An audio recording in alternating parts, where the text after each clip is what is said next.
칼 막스라는 분을 잘 아실 거예요. 1800년대에 산업혁명으로 영국과 유럽이 굉장히 큰 그 기계의 발전, 그래서 간의 수공업에서 이제 공장 생산업으로 바뀌는 그 과정에서 많은 문제들이 발생했죠. 그거를 잘 관찰하고 그걸 정치경제학적으로 풀어낸 사람이 칼 막스고, 그분이 쓴 책 가운데 굉장히 유명한 책이 자본론이라는 책이죠.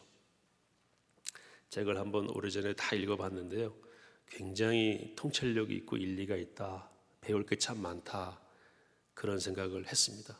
샹 시몽이라는 사람인데, 이 사람은 프랑스 사람인데 칼 막스보다 그 윗대예요. 둘 다 공산주의를 이론으로 만들려고 노력했던 사람들입니다. 이런 분들이 이상적인 모델로 꼽은 것이 바로 이 본문입니다. 서로 자기 것을 자기 것이라 주장하지 않고 나눠주고, 내 것을 팔아서 나눠주니까 부족한 게 없는 거예요. 공산주의는 가능하다, 사회주의는 가능하다. 원래 사회주의를 넘어서 공산주의인데 요즘은 혼용해 쓰고 있습니다. 그렇게 모델로 삼았던 장면이 바로 이 본문이에요.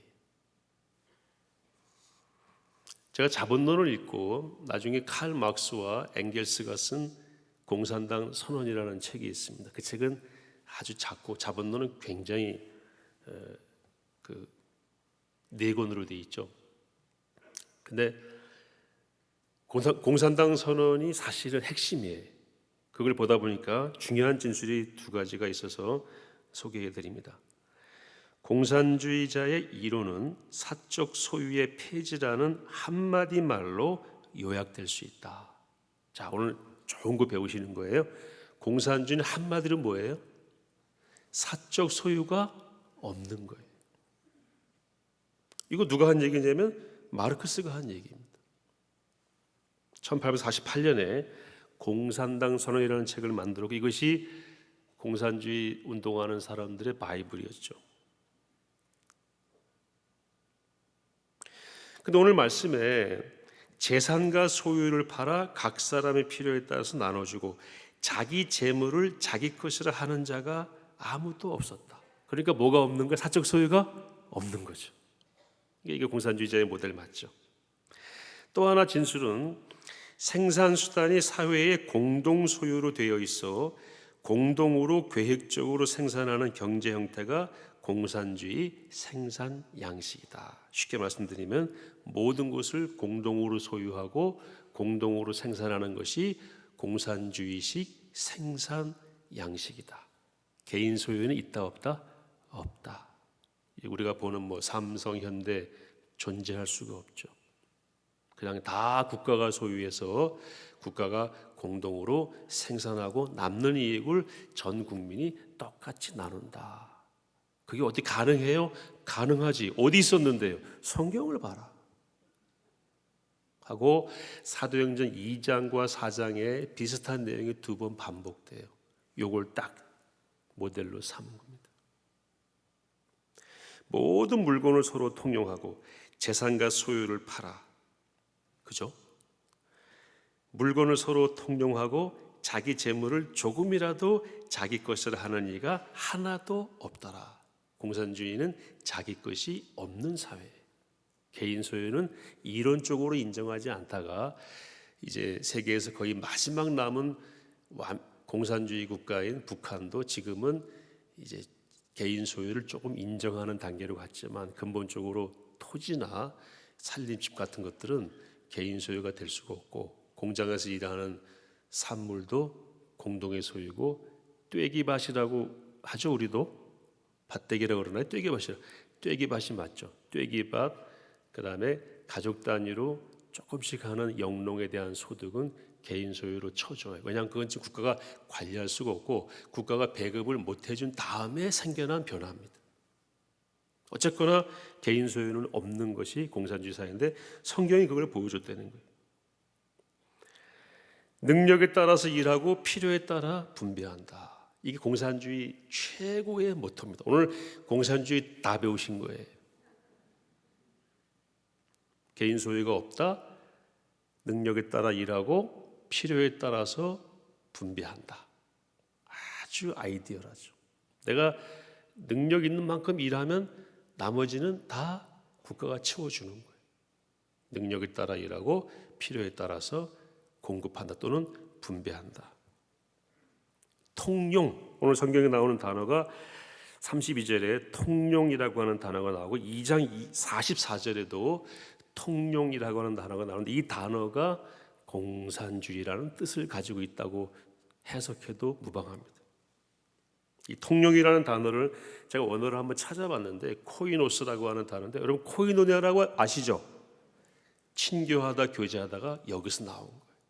그래서 이건 영어로 common이라고 하고 이 common에서 나온 단어가 커뮤니즘, 공산주의입니다. 함께 통용한다. 굳이 지금 제가 설명드리는 말을 표현하면 공산한다, 공용한다 라는 말이 common이라는 뜻이고 코이노스라는 뜻이고 이것이 성찬의 뜻입니다. 성찬이 거룩한 분배예요. 우리가 성찬할 때 분배한다고 그러잖아요. 거룩한 분배. 그걸 다 보고 초대교회의 그런 모습을 보고 공산주의가 저기 있었다 라는 모델로 삼은 것입니다. 그들은 흥분했죠. 모델이 있으니까. 근데 그 사람들이 오해한 게 있습니다. 제가 대학 다닐 때 84년 5년도에 금서가 있었어요. 읽으면 안 되는 책 가운데 톨스토이의 소설이 있었는데요.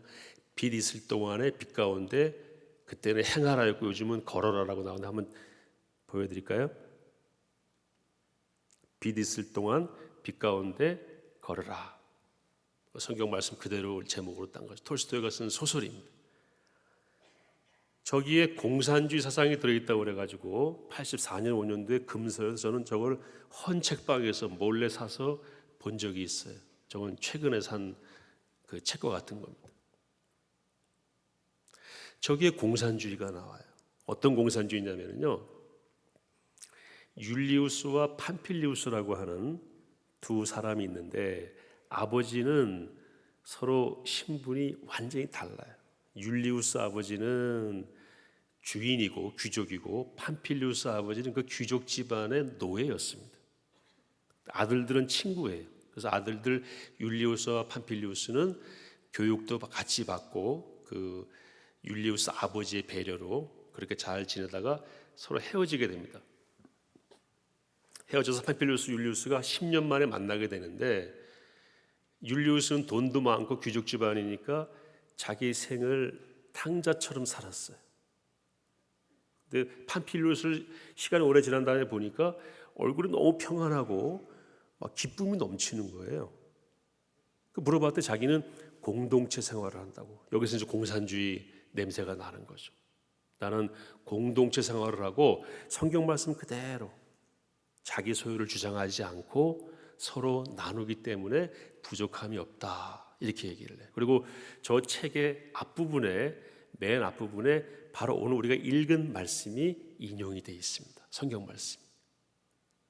그러니까 율리우스가 야 그게 말이 되냐? 이게 시대적인 배경은요 바로 사도행전 그 시대입니다. 로마에 저 소설의 배경이. 그러니까 율리우스가 야 그게 말이 되냐? 그런 사회가 어디 존재할 수 있냐? 그때 판필리우스가 뭐라고 말을 하는지 아십니까? 우리는 그리스도인이기 때문에 가능하지 이렇게 얘기를 해요. 그러니까 이 공산주의자들이 오해한 게 뭐예요? 인간 스스로 내 것을 내 것이라 주장하지 않고 내 걸 팔아서 나누어 주고 나는 필요한 만큼만 가져가고 그래서 자기의 것을 자기의 것이 주장하지 않고 부족함이 없는 그런 사회를 만드는 것이 우리가 인간의 힘으로 인간의 사상으로 그런 사회를 만드는 것이 가능하다라고 한 그것이 바로 뭐였다는 것입니까? 오해였다는 것이고 오판이었다는 것이죠. 이해를 못하는 거예요. 그래서 율리우스가 물었을 때 판필리우스가 뭐라고 얘기했다고? 우리는 누구이기 때문에? 그리스도인이기 때문에. 성경에 나온 그대로 그것이 가능하다. 나중에 율리우스가 믿지 않고 나중에 소개를 받고 그 마을에 가서 공동체 생활하는 걸 보고 한참 지난 다음에 20년쯤 지난 다음에 율리우스도 예수님을 영접하게 됩니다. 그것이 톨스토이가 그린 소설이 어떤 면에서는 공산주의가 아니라 성령의 역사로 인해서 인간의 욕심이 무너진 참된 유무상통의 기독교 세계관을 표현한 것이죠. 사도행전에서 이렇게 통용하고 어떤 사람들이 볼 때는 마치 공산주의처럼 보이는 또 분배하고 이렇게 하게 된 거에는 원인이 있고 근거가 있습니다. 그것이 무엇입니까? 성령의 역사죠. 성령이 임재해서 강력하게 성령이 임하셔서 복음이 구체적으로 확산되는 과정에서 그들 스스로가 그걸 깨달은 거예요. 그리고 자발적으로 어떤 사상에 의해서가 아니라 성령의 역사하심에 의해서 그런 공동으로 나누고 내 것 주장하지 않고 한 것이 가능했다는 것입니다. 그래서 오늘 이것이 가능했던 설교의 제목대로 근거, 우리가 이렇게 살고 있지만 또는 사도행전 시대의 그 사도들이 살았던 결단했던 그 외적인 형태, 그 모양에 숨겨진 근거가 무엇인가, 제가 한 세 가지로 성경을 통해서 요약을 해봤습니다. 첫째는 뭐냐면요, 선명한 복음이에요. 초대교회의 사도행전 초기의 사도들이 가졌던 가장 중요한 것 중에 맨 앞에 있는 게 뭐냐면은 선명한 복음이에요. 무슨 복음이라고요? 선명한 복음. 지금 오늘 이 사건은 앞에 있는 거에 쭉 연결되어 오기 때문에 앞을 봐야 돼요. 4장 12절에 보시면 이렇게 말씀이 되어 있어요. 다른 이로서는 구원을 받을 수 없나니 천하 사람 중에 구원을 받을 만한 다른 이름을 우리에게 주신 일이 없습니다. 이걸 새로운 번역으로 한번 보여드리겠습니다. 고영민 목사라고 하는 분이 새로 번역의 성경을 썼는데 새 번역을 다시 한번 읽겠습니다. 시작.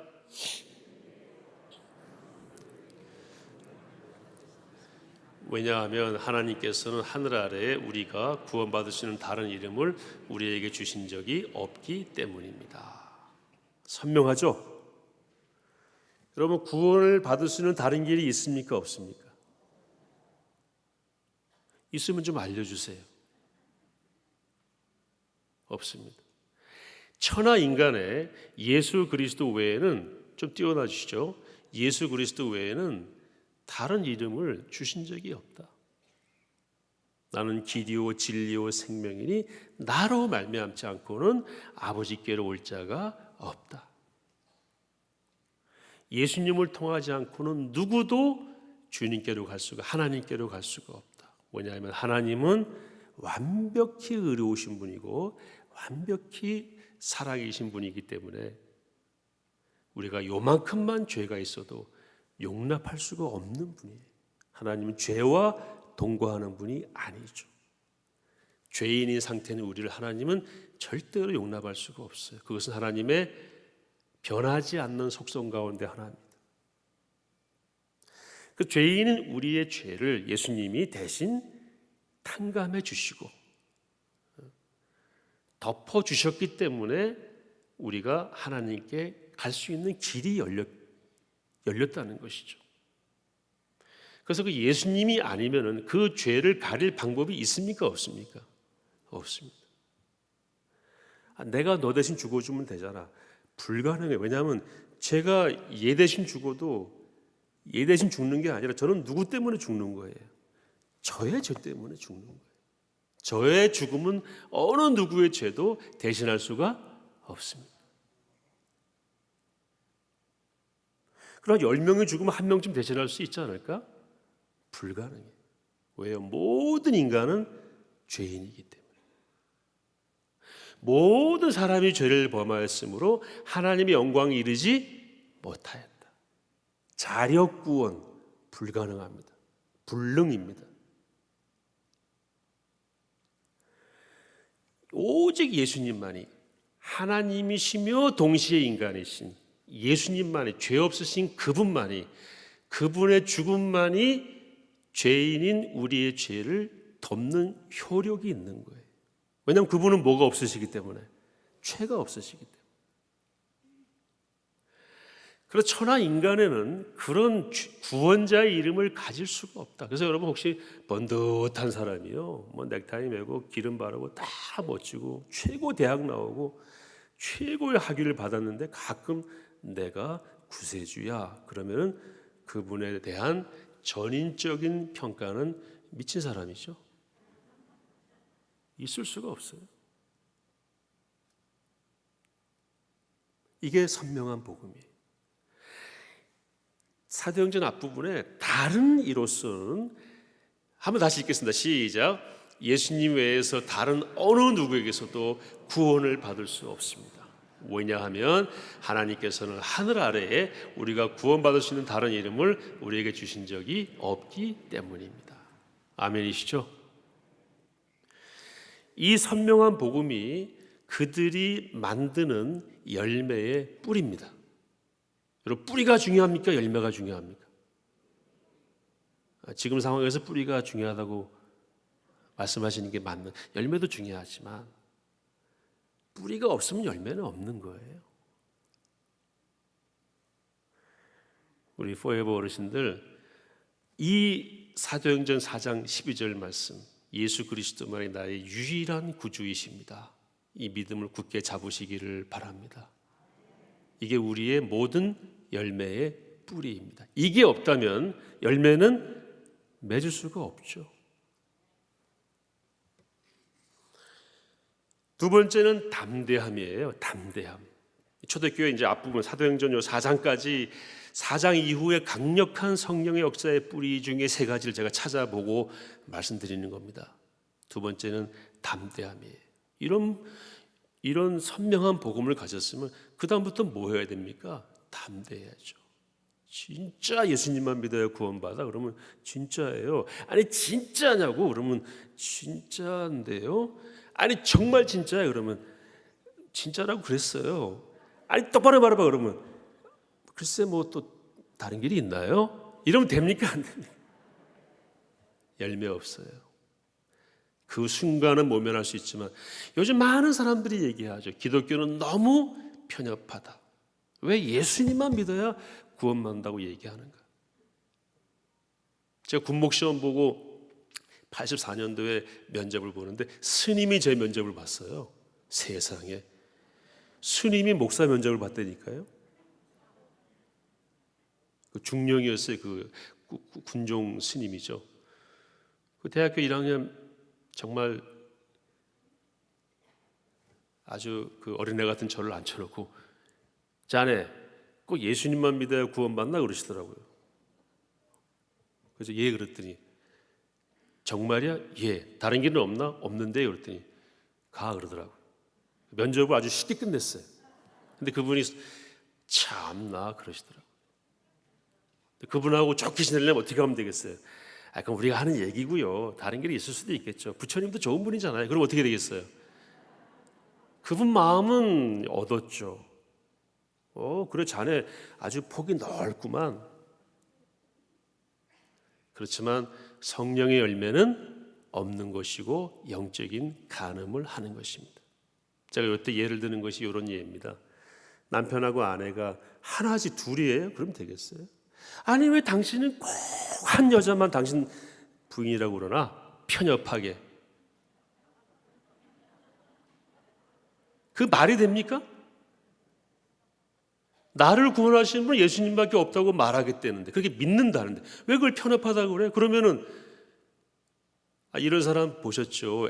뭐 B동 205 아줌마하고도 친하고 305 아줌마하고도 친한 남편. 넓은 사람이에요?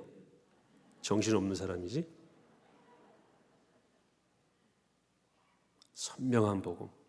이거 한국교회가 지키고 있기 때문에 아직까지 하나님이 한국교회를 사용하시고 이거 붙잡으면요 열매 있는 교회가 될 줄로 믿습니다.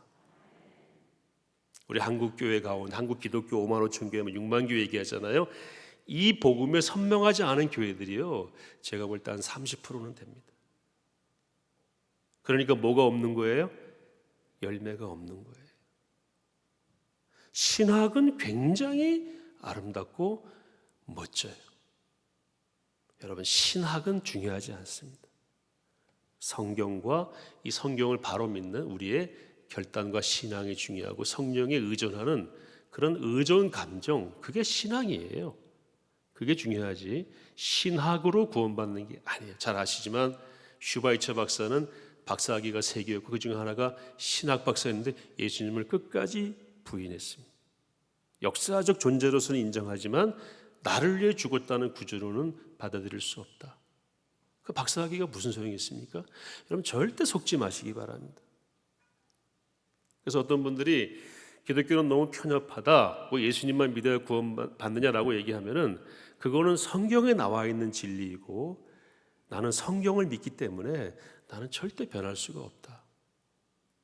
제가 불교 군정병이랑 대화하는데 저한테 그러더라고요. 제가 밥을 사주고 밥을 같이 먹는데 밥을 사줘도 저한테 그렇게 따지고 질문하더라고요. 목사님 왜 교회는 예수님만 믿어야 구원받는다고 얘기하십니까? 제가 그랬어요. 자네는 불경을 믿지 그랬더니 믿는다고 그러더라고요. 불경에서는 뭐라고 가르치냐? 불경은 구원의 길이 많이 있대요. 자네는 그렇게 믿게. 나는 그렇게 믿을 수가 없어. 나는 성경을 믿는 사람이야. 그랬더니 그럼 말이 되네요 그러더라고요. 전도를 하시려고 해도 물 타시면 안 됩니다. 여러분 강하게 예수님이 구주이심을 믿고 선포하셔야 그 사람 마음이 흔들려요. 내가 흔들리면 그 사람은 더 흔들려요. 자, 이 부분 정리하겠습니다. 아멘이시죠? 두 번째 담대하게 해야죠. 담대하게.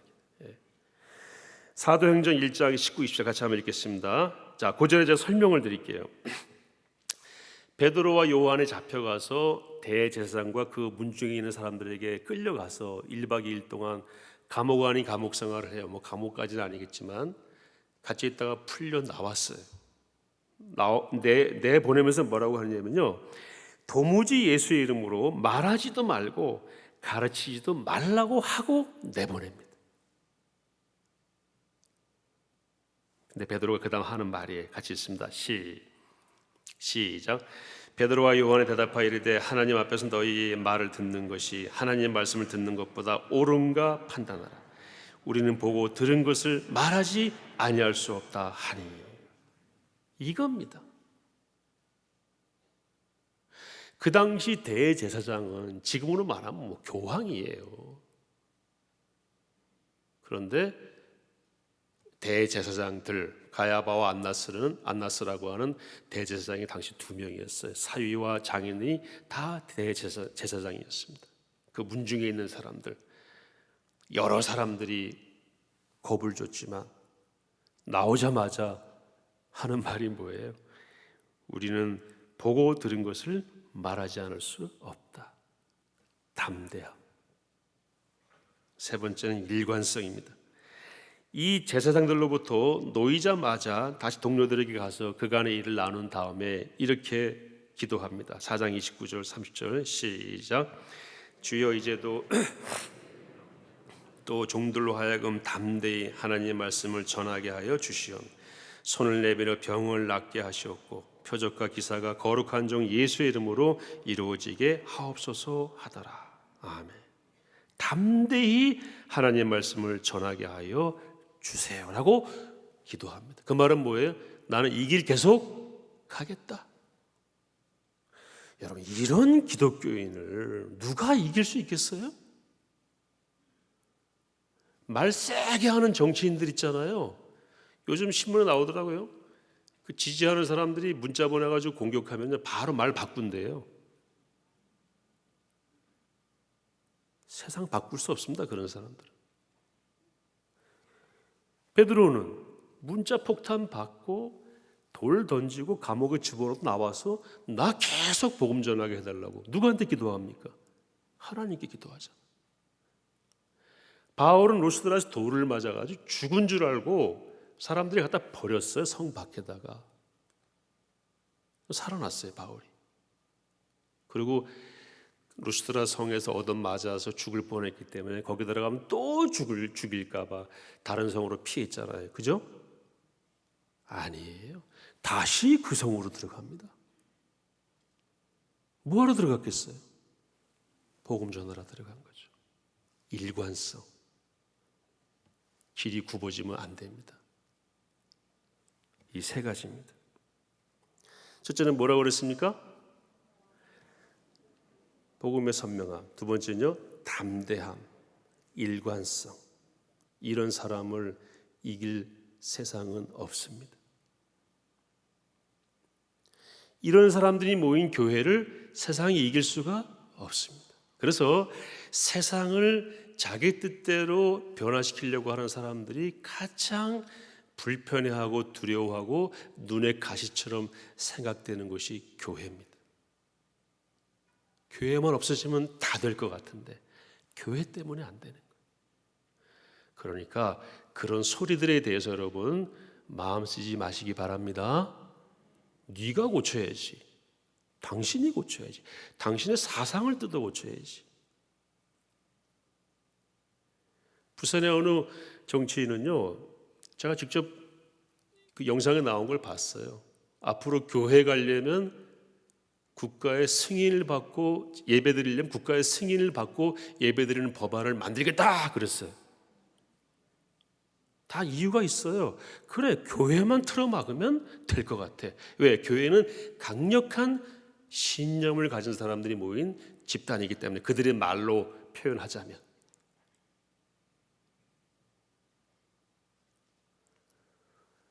교회를 없애려고 그랬어요. 제가 늘 말씀드리지만 역사적으로 봤을 때 교회와 이런 신앙을 없애려고 하는 사람들은 자기들이 먼저 없어집니다. 그 정치인 부산시장 나왔다 떨어졌고요. 최근에 정치일선에서 떠나겠다고 선언했어요. 딱 2년 전에 한 그 말이 생각이 났어요. 교회를 없애려다가 본인이 사라졌습니다. 복음의 선명함, 담대함, 일관성을 가진 성도들이 모인 공동체에 절대로 세상이 흔들 수가 없습니다. 문제는 그거예요. 우리가 그런 공동체인가 아닌가 하는 것이 문제이지, 그렇다고 하면은 절대 무너뜨릴 수 없습니다. 증거가 여기 있잖아요. 이 사람들이 계속 이렇게 가면서 교회를 만들고 그 교회가 확산되고 로마로 가서 로마 제국을 피 한 방울 흘리지 않고 복음으로 정복하지 않습니까? 복음에 물타시거나 물러서시거나 갈지자로 걸어가시면 안 됩니다. 예수님이 사역 초기에 이사야서 말씀을 인용해서 이렇게 말씀하셨죠. 혹시 자막이 있나요? 누가복음 4장 18절 없으면 제가 읽어드릴게요. 있군요. 시작. 주의 성령이 내게 임하셨으니 가난한 자에게 복음을 전하게 하시려고 내게 기름을 부으시고 나를 보내사 포로된 자에게 자유를, 눈먼 자에게 다시 보게 함을 전파하며 눌린 자를 자유롭게 하고 주의 은혜를 전파하게 하려 하심이라. 여기 이사야서 말씀 인용해서 예수님이 하신 말씀인데 사역 초기에 하신 말씀이죠.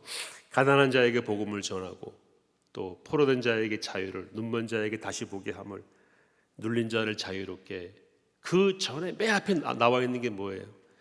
주의 성령이 내게 임하셨으니. 사회를 바꾸겠다고 하는 사람들은 저걸 빼요. 주의 성령이 내게 임하셨으니 빼요. 빼고 뭐 하려고 그래요? 가난한 자, 포로된 자, 눈먼 자에게 자유와 치유를, 눌린 자를 해방시키겠다. 누구의 힘으로? 내 힘으로. 반드시 후유증이 있게 되어 있습니다. 그 역사는 반복되게 되어 있어요. 악순환이 되게 되어 있습니다. 또 예수님께서 말씀하셨잖아요. 너희가 성령이 오기 전까지는 기다려라. 성령이 너에게 임하시면 예루살렘과 유대와 사마리아와 땅끝까지 이르러 내 증인이 되라. 성령 없이 목회하는 거는 저주라고 그렇다고 제가 4, 5주 전에 말씀을 드렸죠. 성령 없이 목회나 해라. 미국에서는 저주스러운 말이라고 그랬잖아요. 맞습니다. 예수님이 그러셨어요. 나대지 마라. 기다려. 뭐가 임하실 때까지. 성령이 임하시면 그렇게 되게 돼 있어. 누구의 힘으로? 성령의 힘으로.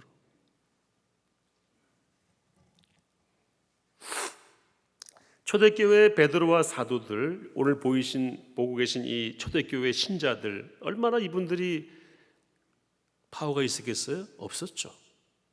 그래도 대한민국은 사랑의 교회, 어느 교회 하면은 그 누가 함부로 법적으로 손을 댈 수는 없지만, 이런저런 시도가 있지만 할 수는 없죠. 근데 그 당시에는요, 지도자인 예수님은 십자가 나를 돌아가시고 승천하시고 아무것도 없는 상태에서 120문도, 많아봤자 120명, 한 200명 그렇게 모여서 날마다 기도하다가 이제 성령의 역사에 의해서 교회 공동체가 만들어지게 된 이 상황이거든요. 아주 작은 겨자씨만한 상태입니다. 그 상태의 교회가, 공동체가 보여준 것이 사람들을 놀라게 한 거예요. 왜냐하면 세상에 없었던 공동체입니다. 역사상 이런 공동체는 존재하지 않았어요. 그래서 칼 막스가 공산주의 이론을 쭉 전개하면서요, 가장 첫 번째 모델은 원시 공산사회라고 그랬어요. 고인돌 시대 실제로 있었는지 모르겠지만 아시죠? 그때에는 짐승 잡으면 다 나눠 먹었잖아요. 왜 나눠 먹었겠어요? 놔두면 썩으니까. 그때 냉장고 있었으면 절대 안 나눠 먹었을 거예요. 잡으면 빨리 나눠 먹었어요. 그걸 원시 공산사회라고 그래요. 통용했다, 커뮤니언 했다. 그러고는 없어요, 모델이. 성경 이거밖에 없습니다. 찾아보세요 한번. 이런 놀라운 모습을 보고 저거다라고 했지만 뭐를 못 본 겁니까? 그것이 가능했던 뿌리를 못 본 거예요. 그래서 역사에 독을 집어넣은 겁니다. 공산주의, 사회주의는 역사의 독입니다.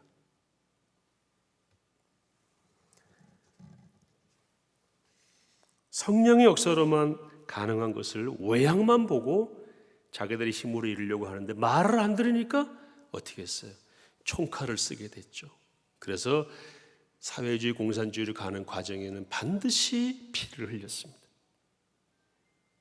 그 칼 막스가 얘기했어요. 자본주의가 고도로 발달하면 모순이 극에 달하기 때문에 혁명이 일어날 것이다. 노동자와 농민, 프롤레타리아, 무산자 계급이 혁명을 일으켜서 사회주의, 공산주의라고 하는 이상적인 사회로 갈 것이다. 그 이상적인 사회가 뭡니까? 오늘 사도행전 4장 또는 2장에 나온 사회죠. 그 외피만 본 거죠. 여러분 역사를 잘 보세요. 이 정도는 다 아실 거예요. 세계에서 가장 먼저 공산주의가 된 나라가 어느 나라죠? 소련이죠. 여러분 소련이 자본주의가 고도로 발달해서 여기에 모순이 발생해서 공산주의가 됐습니까? No. 옛날 러시아, 제정 러시아는요 농노 국가였어요. 공장 있지도 않았어요. 만약에 마르크스 이론이 맞다면은 공산주의가 일어나야 하는 나라는 영국과 미국입니다. 영국의 산업혁명이 먼저 일어났잖아요. 공장이 막 생기기 시작했죠. 영국과 미국은 지금도 사회주의, 공산주의 될 가능성은 없습니다. 잘못된 얘기죠. 인간의 죄성을 보지 못했어요. 하나님도 몰랐고 인간도 몰랐어요. 인간은 죄인이기 때문에 성령이 역사하지 않으면 절대로 내 거 안 내놔요. 아멘이시죠? 물 한 방울 안 내놔요. 그걸 몰랐어요. 인간을 선하게 본 거예요. 성경은 인간을 뭐라고 봅니까? 제가 가르쳐 드릴게요. 모든 인간은 죄인이다. 의인은 한 명도 없다. 그래서 자유민주주의는 인간을 100% 신뢰하지 않습니다. 우리 임원들이 맨날 논의하는 게 뭐냐면 떡이 모자랍니다. 떡을 항상 많이 만들어도 이제 많이 만들어야 이게 유지가 되는 거예요. 저는 그거 인정합니다. 왜냐하면 우리는 누구기 때문에. 저도 떡 보면 하나 더 먹고 싶어요. 그래서 그걸 통제하는 장치가 있지 않으면 망가지게 돼 있어요. 그런데 그런 장치가 필요 없고 완전한 자유가 주어질 것이다. 다 거짓말이죠. 그렇기 때문에 그 거짓말을 이루는 것처럼 보이게 하려고 사람들을 억압하게 되기 때문에 공산주의는 반드시 독재를 하게 됩니다. 그리고 한 번 공산주의가 되면은 거기 모인 사람들이 자발적으로 자유시장 경제로 돌아오는 일은 없습니다. 망해야 돌아옵니다. 왜냐하면 독재 상태에서는 그걸 결정할 힘이 국민들에게 없습니다.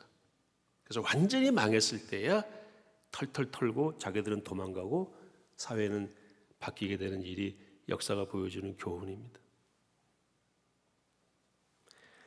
하나님의 은혜와 성령의 충만, 그게 아니면은 안 되는 일을, 그게 아니어도 될 것처럼 했던 한 사상을 비교해서 이 사람들이 이렇게 보여주었던, 그렇게 이상적인 것처럼 보여주었던 그것은 외피, 거기에 답이 있는 게 아니고 답은 어디에 있다? 뿌리에 있다. 그 뿌리 세 가지. 첫째 뭐라 그랬습니까? 선명한 복음, 그 다음에 담대함, 일관성. 그게 산출한 열매이다. 그게 오늘 말씀의 핵심이 되겠습니다.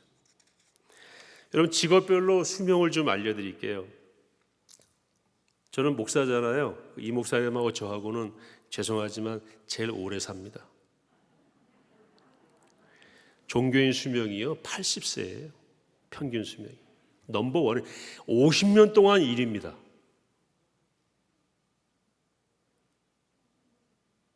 죄송합니다. 오래 살았어.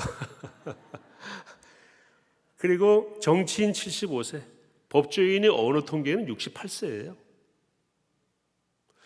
믿음 안에 있고 믿음 뿌리 잡고 성령 충만하고 예배 잘 드리면은요, 우리 모두 다 오래 살 수 있습니다. 오래 사는 게 대수냐? 그렇진 않지만, 그럼 빨리 죽는 게 좋아요? 우리 할 일이 있잖아요. 오래 사는 이유는 할 일이 있으니까 살려두시는 거죠. 저 최근 통계입니다. 저 통계는 오랫도록 다른 직업군들은 변해요. 그런데 종교인 1위는 안 변합니다. 또 다른 통계 하나 알려드릴게요. 미국 콜로라도 의대와 몇 의대가 합해서 조사를 했는데 7년 동안 조사했는데요. 3년 동안 조사했는데 2만 몇천 명을 대상으로 조사했는데 예수 믿는 사람, 정기적으로 예배를 드리는 사람은 평균 수명이 그렇지 않은 사람보다 7년이 높대.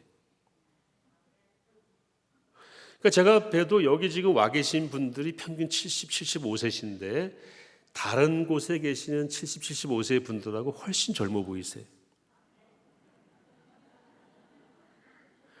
그건 뭐냐면은 누구와 교제하기 때문에, 하나님과 교제하기. 그러니까 이렇게 보면 잘못되는 거예요. 야, 목사가 오래 산데 목사 뭐 먹나 물어보고 와. 그건 잘못된 거예요. 저 된장찌개, 김치찌개 보통 먹는 거 그거 먹지 다른 거 특별한 거 먹죠. 저는 웬만한 식당은 제가 찾아가는 일은 거의 없습니다. 가던데 계속 갑니다.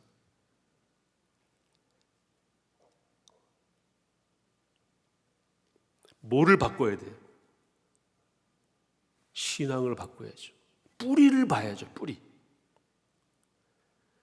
제가 오래전에 전방에서 운전하다가 차가 이제 절벽에 떨어져가지고 죽다 살았거든요. 차가 죽다 살았고 저는 그냥 살았어요.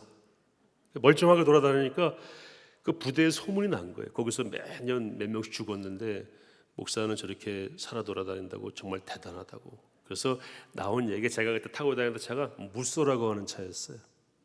무쏘로 바꾸자, 이런 운동이 일어났어요.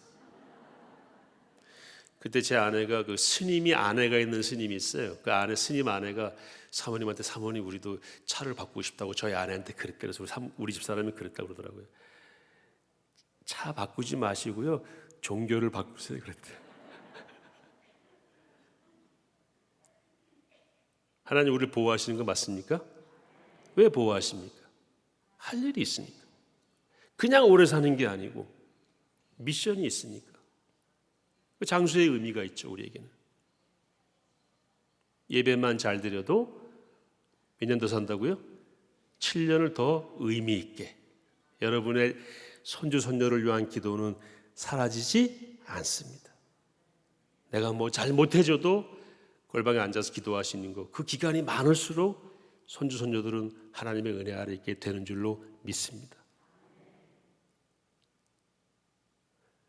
요거 말씀드릴게요. 그 내셔널 지오그래픽에서 이게 여러 해 동안 조사했는데 전 세계에 100세 이상 노인들이 많이 사는 동네가 있는데 뭐 일본에 있고 이태리, 스페인, 미국에 있는데요. 그 나라들을 찾아서 9가지의 공통의 요소를 찾아냈대요. 이거야말로 외피를 조사한 거죠.